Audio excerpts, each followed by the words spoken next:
SMA Unggul Cun Nyadin Langsa telah berdiri sejak tanggal 22 Juni 2015.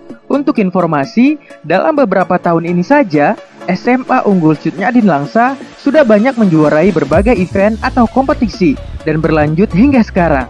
Hal ini sesuai dengan misi sekolah untuk menciptakan keunggulan pada setiap seluruh peserta didik, baik dari intrakurikuler maupun ekstrakurikuler. Prestasi yang diraih oleh SMA Unggul Cun Nyadin Langsa meliputi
SMA Unggul terus berupaya mendidik dan mengunggulkan seluruh peserta didik agar setelah lulus menjadi lulusan yang bisa diandalkan, membanggakan orang tua, dan mengharumkan nama alma mater dan sekolah yang memberikan keahlian berbahasa asing, sains, teknologi, komputer, dan keahlian dalam bidang agama.